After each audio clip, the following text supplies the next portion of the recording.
ചിരിപ്പിച്ച് അതിലേറെ ചിന്തിപ്പിച്ച് നിലപാടുകൾ കൊണ്ട് വിസ്മയിപ്പിച്ച് ഒരു മഹാനടനം അരങ്ങൊഴിയുകയാണ്. ചിരിയുടെ തഗ് ഡയലോഗുകളുടെ സുൽത്താനായ സലിം കുമാർ മരണത്തിലൂടെ ശരീരം കൊണ്ട് നമ്മിൽ നിന്ന് അകലുമ്പോൾ ഇതിലും ലളിതമായി എങ്ങനെയാണ് ആ ജീവിതത്തെ വിശേഷിപ്പിക്കുക? സലിം കുമാർ തന്നെ ഒരിക്കൽ പറഞ്ഞതുപോലെ, ജീവിതമെന്ന മഹാസാഗരത്തിൽ ആയുസ് എന്ന തോണിയിലേറെയുള്ള യാത്ര പാതി വഴിയിൽ അവസാനിപ്പിച്ച് സലിം കുമാർ മടങ്ങിയിരിക്കുന്നു. അരനൂറ്റാണ്ട് പിന്നിട്ട ജീവിതം കൊണ്ട് ഒരു പുരുഷായുസ് മുഴുവൻ ചെയ്യാനുള്ളതും നൽകാനുള്ളതും ചെയ്തു തീർത്ത് ഈ തലമുറയ്ക്കും വരും തലമുറകൾക്കും ഓർത്തുവെക്കാനുള്ളതെല്ലാം സമ്മാനിച്ച് സലിം കുമാർ മടങ്ങി. ദേഹം കൊണ്ട് മാത്രം മടങ്ങിയ സലിം കുമാർ എന്ന ആ ഇതിഹാസ ജീവിതം പക്ഷേ നമ്മുടെയൊക്കെ മുന്നിൽ ഇങ്ങനെ നിറഞ്ഞു നിൽക്കും. 2 വർഷം മുൻപ് തന്റെ പിറന്നാൾ ദിനത്തിൽ സലിം കുമാർ കുറിച്ച ഫേസ്ബുക്ക് കുറിപ്പ് അവസാനിപ്പിച്ചത് ഇങ്ങനെയായിരുന്നു: ജീവിതമെന്ന ഈ മഹാസാഗരത്തിലെ യാത്രക്കിടയിൽ എവിടെയോ ഒരു ചുഴി എനിക്കായി രൂപാന്തരപ്പെട്ടിരിക്കാം. അതിലകപ്പെടുന്നതുവരെ ഈ യാത്ര ഇങ്ങനെ തുടരണം. അതെ, അന്ന് സലിം കുമാർ കുറിച്ച ആ ചുഴിയിൽ ഇന്ന് അദ്ദേഹം അകപ്പെട്ടിരിക്കുന്നു.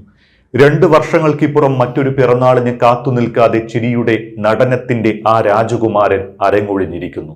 നിലപാട് എന്താണ് എന്ന് തന്റെ ജീവിതം കൊണ്ട് തെളിയിച്ച, ഒന്നിനു മുന്നിലും തന്റെ നിലപാട് പണയം വെക്കാത്ത ആ ജീവിതം ഇവിടെ അവസാനിക്കുന്നു. സിനിമയിലാണെങ്കിലും ജീവിതത്തിലാണെങ്കിലും സലിം കുമാറിന്റെ ഓരോ വാക്കും വേഷവും എന്നെന്നും ജനത ഓർത്തുവെക്കുമെന്ന് ഉറപ്പാണ്. ഹാസ്യ നടനായി തുടങ്ങി അകക്കാമ്പുള്ള ഒട്ടനവധി കഥാപാത്രങ്ങളിലൂടെ വളർന്ന് ഇന്ന് മലയാള സിനിമയിൽ ഒരു മഹാഗോപുരമായി ഉയർന്നു നിൽക്കുകയാണ് സലിം കുമാർ. നികത്താനാകാത്ത ഒരു ശൂന്യത ബാക്കി വെച്ചാണ് സലിമിന്റെ മടക്കം. ഇനി ആരൊക്കെ വന്നാലും സലിം കുമാർ കാൽ വെച്ച ആ തട്ട് താണു തന്നെയിരിക്കും. അത് ചിരി കൊണ്ടായാലും ചിന്ത കൊണ്ടായാലും നിലപാട് കൊണ്ടായാലും. ട്രോളന്മാർക്ക് ഒരു ആയുസ് മുഴുവൻ ട്രോൾ ഉണ്ടാക്കി രസിക്കാൻ മാത്രം തഗ് ഡയലോഗുകൾ ബാക്കി വെച്ചാണ് ആ മടക്കം. പൊട്ടിച്ചിരിപ്പിച്ചും പൊട്ടിക്കരയിപ്പിച്ചും ചിന്തിപ്പിച്ചും സലിം കുമാറിന്റെ കഥാപാത്രങ്ങൾ മലയാള വെള്ളിത്തിരയിൽ അനശ്വരമായി തന്നെ നിൽക്കും. ചില സിനിമകൾ നായകനും നായികയ്ക്കും മുകളിൽ ഓർത്തുവെക്കുന്നത് സലിം കുമാറിന്റെ കഥാപാത്രത്തിലൂടെയായിരിക്കും. ആ സിനിമ ഇന്നും അന്നും എന്നും സലിം കുമാറിന്റെ സിനിമയാണ്. പുലിവാൽ കല്യാണം അതിന് ഒരു ഉദാഹരണമാണ്. കല്യാണരാമൻ, മായാവി, പാണ്ടിപ്പട, മീശമാധവൻ, അങ്ങനെ നായകന്റെ പഞ്ച് ഡയലോഗുകളേക്കാൾ സലിം കുമാർ എന്ന ഹാസ്യ നടന്റെ തഗ് കോമഡി ഡയലോഗുകൾ കൊണ്ട് ഓർത്തുവെക്കുന്ന എത്രയെത്ര സിനിമകൾ. അതെ, അയാൾ വെറുമൊരു ഹാസ്യ നടൻ മാത്രമായിരുന്നില്ല, തഗ് ഡയലോഗുകളുടെ തമ്പുരാൻ കൂടിയായിരുന്നു. ചിരിപ്പിക്കുന്ന നടന്മാർക്ക് എന്നും മലയാള സിനിമയിൽ 2ാം സ്ഥാനമായിരുന്നു. ഹാസ്യ നടന്മാരെ നടന്മാരായി പോലും പരിഗണിക്കാത്ത ഒരു കാലത്ത് ഹാസ്യ നടനായി തന്നെ സിനിമയിൽ കാലുറപ്പിച്ച നടൻ. പിന്നീട് അകക്കാമ്പും ഉൾക്കാമ്പുമുള്ള ഒരുപറ്റം കഥാപാത്രങ്ങളിലൂടെ കാഴ്ചക്കാരുടെ കണ്ണുകളെ ഈറനണിയിച്ച് ഗൗരവമുള്ള കഥാപാത്രങ്ങളും തനിക്ക് വഴങ്ങുമെന്ന് തെളിയിച്ചു അദ്ദേഹം. പെരുമഴക്കാലവും ആദാമിന്റെ മകൻ അബുവും അച്ഛനുറങ്ങാത്ത വീടും കണ്ട് കണ്ണും കരളും കലങ്ങാത്ത കഠോര ഹൃദയർ ഉണ്ടാകുമെന്ന് തോന്നുന്നില്ല. ആദാമിന്റെ മകൻ അബുവിലൂടെ മികച്ച നടനുള്ള ദേശീയ പുരസ്കാരം മലയാളത്തിലേക്ക് എത്തുമ്പോൾ നെടുമുടി വേണു അടക്കമുള്ള മഹാമേരുക്കൾക്ക് സാധിക്കാത്തതാണ് സലിം കുമാർ മലയാളത്തിന് സമ്മാനിച്ചത്. അത് കാലത്തിന്റെ കാവ്യനീതിയായി. തുടക്കകാലത്ത് ഒരിക്കൽ ഒരു സിനിമയിലേക്ക് വിളിച്ചു വരുത്തി അപമാനിച്ചു വിട്ട ഒരു സംവിധായകനുണ്ട്. 7-8 സീനുകളിൽ അഭിനയിച്ച ശേഷം സലിം കുമാറിന്റെ ടൈമിംഗ് ശരിയല്ല എന്ന് പറഞ്ഞ് മടക്കി അയച്ചത്രേ. പിൽക്കാലത്ത് അതേ സംവിധായകൻ ചെയർമാനായ ജൂറിയാണ് സലിം കുമാറിനെ മികച്ച നടനായി പ്രഖ്യാപിച്ചത്. അതും കാലത്തിന്റെ കാവ്യനീതിയായിരുന്നു. കാലം കൊണ്ട്, തന്റെ സിദ്ധി കൊണ്ട് തന്നെ അപമാനിച്ചവരെ കൊണ്ടുപോലും അംഗീകരിപ്പിച്ച മഹാപ്രതിഭയായിരുന്നു സലിം.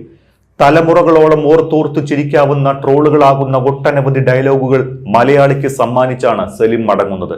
മായാവിയിലെ "ഇതെന്ത് മറിമായം, എനിക്ക് പ്രാന്തായി പോയതാണോ അതോ നാട്ടുകാർക്ക് മൊത്തം പ്രാന്തായതാണോ", മീശമാധവനിലെ "നന്ദി മാത്രമേ ഉള്ളൂലേ", വൺമാൻ ഷോയിലെ "അഥവാ ബിരിയാണി കിട്ടിയാലോ" തുടങ്ങിയ ഡയലോഗുകൾ കാലത്തിനും മീതെ സഞ്ചരിച്ചവയാണ്.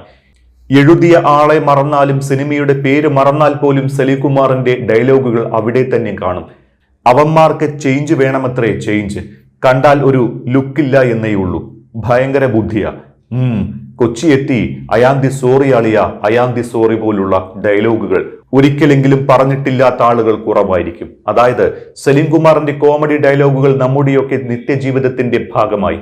പുലിവാൽ കല്യാണം ഒരർത്ഥത്തിൽ സലിം കുമാറിന്റെ മാത്രം സിനിമയാണ്. ഇന്നും പുലിവാൽ കല്യാണം ഓർമ്മിക്കപ്പെടുന്നതും സലീം കുമാറിന്റെ തഗ് ഡയലോഗുകൾ കാരണമാണ്. കൊച്ചിയിലെത്തി, അച്ഛനാണത്രേ അച്ഛൻ, അങ്ങനെ പടക്ക കമ്പനി ഗുദാഹവ, പുലിവാൽ കല്യാണത്തിലെ മണവാളനും മണവാളൻ പറഞ്ഞു ഫലിപ്പിച്ച ഡയലോഗുകളും എന്നും മലയാളി ഓർത്തുവെക്കും. മീശമാധവനിലെ അഡ്വക്കേറ്റ് മുകുന്ദനുണ്ണിയുടെ നന്ദി മാത്രമേ ഉള്ളല്ലേ എന്ന ഡയലോഗ് കാലാതിവർത്തിയാണ്. കാലങ്ങളും തലമുറകളും കടന്ന് ആ ഡയലോഗ് ഇന്നും സഞ്ചരിച്ചു കൊണ്ടേയിരിക്കുന്നു. കല്യാണരാമനിലെ പ്യാരിലാലിന്റെ ചത്ത കിളിക്കെന്തിന കൂട്, തളരരുത് രാമൻകുട്ടി തളരരുത്, നീ എവിടെ പരിപാടി അവതരിപ്പിച്ചാലും ഇതാണല്ലോ വിധി, ഉഷ്ണം ഉഷ്ണേന ശാന്തി കൃഷ്ണ എന്നാണല്ലോ ചൊല്ല്, എന്തിനു വേണ്ടി തിളയ്ക്കുന്ന സാമ്പാർ പോലുള്ള ഡയലോഗുകൾ ഇന്നും ഏതെങ്കിലും സാഹചര്യത്തിൽ നിത്യജീവിതത്തിൽ ഉപയോഗിക്കാത്ത എത്ര മലയാളികൾ ഉണ്ടാകും. മായാവിയിലെ കണ്ണൻ സ്രാങ്കിന്റെ ഭീകരനാണിവൻ, കൊടും ഭീകരൻ, ഒരു കയ്യബദ്ധം, നാറ്റിക്കരുത്, ഇതിപ്പോ എനിക്ക് വട്ടായതാണോ അതോ നാട്ടുകാർക്ക് മൊത്തം വട്ടായതാണോ തുടങ്ങിയ ഡയലോഗുകൾ. ചതിക്കാത്ത ചന്തുവിലെ ഡാൻസ് മാസ്റ്റർ വിക്രമിന്റെ അവന്മാർക്ക് ചേഞ്ച് വേണമെത്രേ ചേഞ്ച്, ഇത്രയ്ക്ക് പോപ്പുലറായ എന്നെ കണ്ടിട്ട് മനസ്സിലായില്ലടാ ജാടത്തെണ്ടി പോലുള്ള ഡയലോഗുകളും അക്കാലത്തെ സിനിമകളിൽ ചിരിയുടെ മാലപ്പടക്കം തീർത്തതിനൊപ്പം ഇന്നും ട്രോളുകളായും വാട്സാപ്പ് സ്റ്റാറ്റസുകളായും ചിരിലോകം ഭരിച്ചുകൊണ്ടിരിക്കുന്നു. ഡയലോഗുകൾക്കൊപ്പം തന്നെ താൻ അഭിനയിക്കുന്ന ഓരോ കഥാപാത്രങ്ങളെയും എന്നെന്നും മലയാളി മനസ്സിൽ ഓർത്തുവെപ്പിക്കും വിധം അനശ്വരമാക്കി സലീം കുമാർ. പഴയകാലത്തെ സിനിമാ ആരാധകരെ മാത്രമല്ല, ഏത് കാലത്തും സലീം കുമാറിന്റെ കഥാപാത്രങ്ങളെ കാണുന്ന മലയാളികൾ പിന്നീട് ആ കഥാപാത്രത്തെ മറക്കില്ല. സത്യൻ അന്തിക്കാടിന്റെ സിനിമകൾ ഒരേ റൂട്ടിലോടുന്ന ബസ്സാണ് എന്ന് പരിഹസിച്ച സലീം സിനിമയിൽ സംവിധായകന്റെ റോൾ എന്താണ് എന്ന് അനുഭവം കൊണ്ട് തിരിച്ചറിഞ്ഞു. സിനിമയിൽ കാണുന്നത് പോലെ ഒരു വ്യക്തിയെ ആയിരുന്നില്ല ജീവിതത്തിൽ സലീം കുമാർ. എപ്പോഴും ഗൗരവത്തോടെ സംസാരിക്കുന്ന, രാഷ്ട്രീയപരമായി വിമർശിക്കുന്ന, സ്വന്തമായി നിലപാടുകളുള്ള വ്യക്തിയായിരുന്നു സലീം. തന്റെ നിലപാടുകളുടെയും രാഷ്ട്രീയത്തിന്റെയും പേരിൽ സലീം പലപ്പോഴും അവഗണിക്കപ്പെട്ടു, വിമർശിക്കപ്പെട്ടു. പക്ഷേ അതൊന്നും സലീമിനെ ബാധിച്ചില്ല.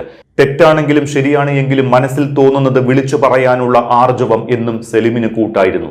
സ്ഥാനമാനങ്ങളെക്കുറിച്ചുള്ള ആകുലതകൾ ഇല്ലാതെ, എതിർ പാർട്ടിക്കാരുടെ അപ്രിയം വകവയ്ക്കാതെ താനൊരു കോൺഗ്രസുകാരനാണ് എന്നും പിതാവടക്കം കുടുംബപരമായി തങ്ങൾ ആ പ്രസ്ഥാനത്തിൽ വിശ്വസിക്കുന്നവരാണ് എന്നും പറയാൻ സലീം കുമാറിന് മടിയുണ്ടായിട്ടില്ല. ആനുകൂല്യങ്ങൾക്ക് വേണ്ടി ശബ്ദം ഉയർത്താതെ സത്യസന്ധതയ്ക്ക് വേണ്ടിയും തന്റെ നിലപാടുകൾ ഉയർത്തിപ്പിടിക്കുന്നതിനു വേണ്ടിയും ശബ്ദമുയർത്തിയ ആളായിരുന്നു സലീം. അതായത് ഉള്ളിലൊന്നും പുറത്ത് മറ്റൊന്നും എന്നതാണ് സിനിമാക്കാരുടെ പുതുരീതിയെന്ന് വിമർശിക്കപ്പെടുമ്പോൾ ആ കളത്തിന് പുറത്തു നിൽക്കാൻ ഒരു സലീം കുമാർ ഉണ്ടായി എന്നതാണ് സലീമിനെ നയിച്ച വൈരുദ്ധ്യം. അല്ലെങ്കിൽ ഒറ്റ സലീം കുമാറെ ഉണ്ടായുള്ളൂ എന്ന് പറയുന്നതാകും ശരി. മതത്തിന്റെ പേരിൽ തമ്മിൽ തല്ലുന്നവരെയും അദ്ദേഹം കണക്കറ്റ് പരിഹസിച്ചു. ഹിന്ദുവായി ജനിച്ചിട്ടും ഒരു ജാതി സംഘടനയിലും സലീം അംഗമായില്ല. മക്കളെയും ജാതിക്കും മതത്തിനും പുറത്തു വളർത്തി.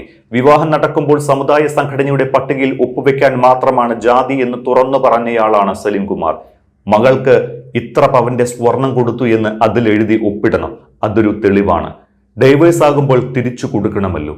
അപ്പോൾ ഡൈവേഴ്സിനുള്ള ഒരു മാർഗമാണ് ജാതി എന്ന് തുറന്നു വിമർശിച്ച അസൽ മനുഷ്യനായിരുന്നു സലീം. ജീവിച്ചിരുന്ന കാലത്ത് പലകുറി ദുഷ്ടബുദ്ധികളാൽ കൊല്ലപ്പെട്ടിട്ടുണ്ട്. സോഷ്യൽ മീഡിയയിൽ ചിലർ സലീമിനെ ഒന്നല്ല പല തവണയാണ് കൊന്നത്. സലീം കുമാർ അന്തരിച്ചു എന്ന് വാർത്ത കൊടുക്കും, എന്നിട്ട് അദ്ദേഹത്തെ വിളിച്ച് ചോദിക്കും, സത്യത്തിൽ സലീമേട്ടൻ മരിച്ചോ എന്ന ചോദ്യത്തിന് ഇല്ലല്ലോ എന്ന് മറുപടി പറയുമ്പോൾ അവരും ചിരിക്കും. വന്ന് കാലന്റെ റോൾ പോലും ഇവർ ഏറ്റെടുത്ത് കഴിഞ്ഞു എന്ന് ഇത്തരം കൊല്ലൽ വാർത്തകളോട് സലീം പ്രതികരിച്ചതും ആ മാസ്റ്റർ പീസ് ചിരിയോടെയായിരുന്നു. സാമൂഹിക യാഥാർത്ഥ്യങ്ങളെ വിമർശിക്കാൻ മടിക്കാത്ത സലീം അതേക്കുറിച്ച് പ്രതികരിക്കുന്നത് പോലും ഹാസ്യത്തോടെയായിരുന്നു. തമാശയിലൂടെ പറയുന്നത് കേൾക്കുന്നവർക്ക് നോവില്ല എങ്കിലും കൊള്ളേണ്ടവർക്ക് കൃത്യമായി കൊള്ളേണ്ടിടത്ത് കൊണ്ടിട്ടുണ്ടാകും. അതായിരുന്നു ആ വാക്കുകളുടെ പഞ്ച്. വന്ന വഴി മറക്കാത്ത ഒരാളാണ് സലീം. ഹാസ്യ നടനായി വന്ന് ക്യാരക്ടർ റോളുകളിലേക്ക് വഴിമാറിയ പലരും പിന്നീട് തമാശ കഥാപാത്രങ്ങളോട് വിമുഖത കാട്ടിയപ്പോൾ സലീമിന് അത്തരം വേർതിരിവുകൾ ഉണ്ടായില്ല. തനിക്ക് ലഭിക്കുന്നതെന്തും പരമാവധി നന്നായി ചെയ്യുക എന്നതായിരുന്നു അദ്ദേഹത്തിന്റെ രീതി. ഒടുവിൽ സലീം കുമാർ യാത്രയാകുകയാണ്.